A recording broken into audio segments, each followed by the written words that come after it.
The Phantom Tollbooth by Norton Juster, illustrated by Jules Pfeffer. Chapter 15. This Way to Infinity.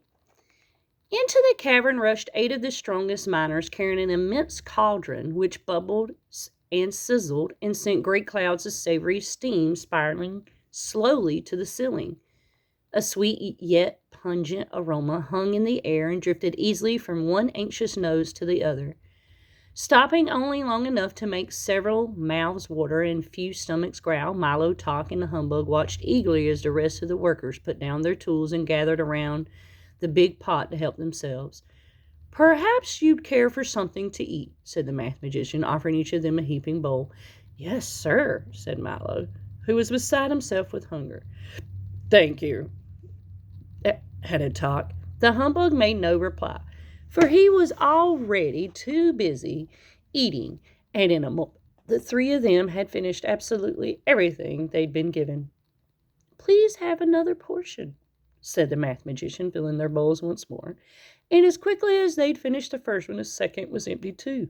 "Don't stop now," he insisted, serving them again, and again, and again, and again, and again. "How very strange," thought Milo as he finished his 7th helping. "Each one I eat makes me a little hungrier than the one before."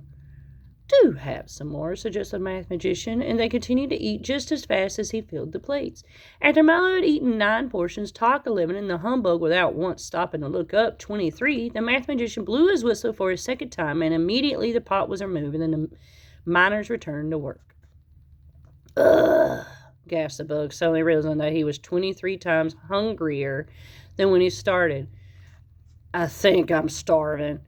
"Me too," complained Milo, whose stomach felt as empty as he could ever remember. "And I ate so much."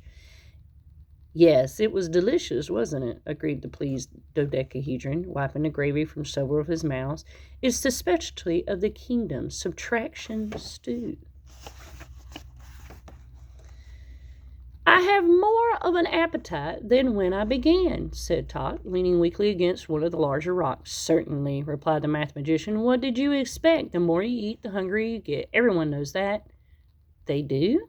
said Milo doubtfully. "Then how do you ever get enough?" "Enough?" he said impatiently. "Here in Digitopolis we have our meals when we're full and eat when we're hungry. That way, when you don't have anything at all, you have more than enough. It's a very economical system. You must have been quite stuffed to have eaten so much." "It's completely logical," explained the dodecahedron. "The more you want, the less you get, and the less you get, the more you have. Simple arithmetic, that's all. Suppose you had something and added something to it. What would that make?" "More?" said Milo quickly. "Quite correct," he nodded. "Now suppose you had something and added nothing to it. What would you have?" "The same," he answered again, without much conviction. "Splendid!" cried the dodecahedron. "And suppose you had something and added less than nothing to it. What would you have then?" "Famine!" roared the anguished humbug, who suddenly realized that that was exactly what he'd eaten 23 bowls of. "It's not as bad as all that," said the dodecahedron, from his most sympathetic face. "In a few hours you'll be nice and full again, just in time for dinner." "Oh dear," said Milo sadly and softly. "I only eat when I'm hungry." "What a curious idea," said the math magician, raising his staff over his head and scrubbing the rubber back and forth several times on the cylinder. "The next thing you'll have us believe is that you only sleep when you're tired." And by the time he'd finished the sentence, the cavern, the miners, and the dodec had vanished, leaving just the 4 of them standing in the math magician's workshop. "I often find," he casually explained to his day's visitors, "that the best way to get from one place to another is to erase everything and begin again. Please make yourself at home." "Do you always travel that way?" asked Milo, as he glanced curiously at the strange circular room, whose 16 tiny arched windows corresponded exactly to the 16 points of the compass. Around the entire circumference were numbers from 0 to 360, marking the degrees of the circle, and on the floor, walls, tables, chairs, desks, cabinets, and ceilings were labels showing their heights, widths, depths, and distance to and from each other. To one side was a gigantic notepad set on an artist's easel, and from hooks and strings hung a collection of scales, rulers, measures, weights, tapes, and all sorts of other devices for measuring any number of things in every possible way. "No, indeed," replied the math magician, and this time he raised the sharpened end of his staff, drew a thin straight line in the air, and then walked gracefully across it from one side of the room to the other.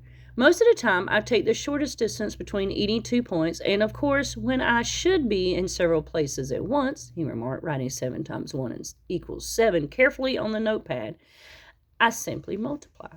Suddenly, there were 7 math magicians standing side by side, and each one looked exactly like the other. "How did you do that?" gasped Milo. "There's nothing to it," they all said in chorus. "If you have a magic staff." Then 6 of them concealed themselves out and simply disappeared. "But it's only a big pencil," the humbug objected, tapping at it with his cane. "True enough," agreed the math magician. "But once you learn to use it, there's no end to what you can do." "Can you make things disappear?" asked Milo excitedly. "Why, certainly," he said, striding over to the easel. "Just step a little closer and watch carefully." After demonstrating there was nothing up his sleeves, in his hat, or behind his back, he wrote quickly, 4 plus 9 minus 2 times 16 plus 1 divided by 3 times 6 minus 67 plus 8 times 2 minus 3 plus 26 minus 1 divided by 34 plus 3 divided by 7 plus 2 minus 5 equals. Then he looked up expectantly. 17, shouted the bug, who always managed to be first with the wrong answer. "It all comes to 0, corrected Milo. "Precisely," said the math magician, making a very theatrical bow. The entire line of numbers vanished before their eyes. "Now, is there anything else you'd like to see?" "Yes, please," said Milo. "Can you show me the biggest number there is?" "I'd be delighted," he replied. Opening one of the closet doors, "We keep it right here." It took 4 miners just to dig it out. Inside was the biggest 3 Milo had ever seen. It was fully twice as high as the math magician.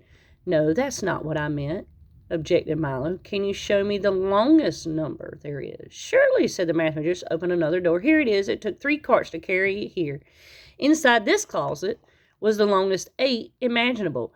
It was just about as wide as the 3 was high. No, that's not what I meant either," he said, looking helplessly at Tot. "I think what you would like to see," said the dog, scratching himself just under 4:30, "is the number of greatest possible magnitude." "Well, why didn't you say so?" said the math magician, who was busily measuring the edge of a raindrop. "What's the greatest number you can think of?" 9,999,999,999,999, recited Milo breathlessly. "Very good," said the math magician. "Now add 1 to it." "Now add 1 again," he repeated when Milo had added the previous. "Now add 1 again, now add 1 again, now add 1 again, now add 1 again, now add 1 again, now add 1 again, now... "But when can I stop?" "Never," said the math magician with a little smile, "for the numbers you want is always at least 1 more than the number you've got. And it's so large that if you started saying it yesterday, you wouldn't finish tomorrow." "Where could you ever find a number so big?" scoffed the humbug. "In the same place they have the smallest number there is," he answered helpfully. "And you know what that is?" "Certainly," said the bug, suddenly remembering something to do at the other end of the room. One millionth?" asked Milo, trying to think of the smallest fraction possible. "Almost," said the math magician. "Now divide it in half, now divide it in half again, now divide it in half again, now divide it in half again, now divide it in half again, now divide it in half again, now divide..." "Oh, dear," shouted Milo, holding his hand to his ears. "Doesn't that ever stop either?" "How can it," said the math magician, "when you can always take half of whatever you have left until it's so small that if you started to say it right now, you'd finish even before you began?" "Where could you keep anything so tiny?" Milo asked, trying very hard to imagine such a thing. The math magician stopped what he was doing and explained simply.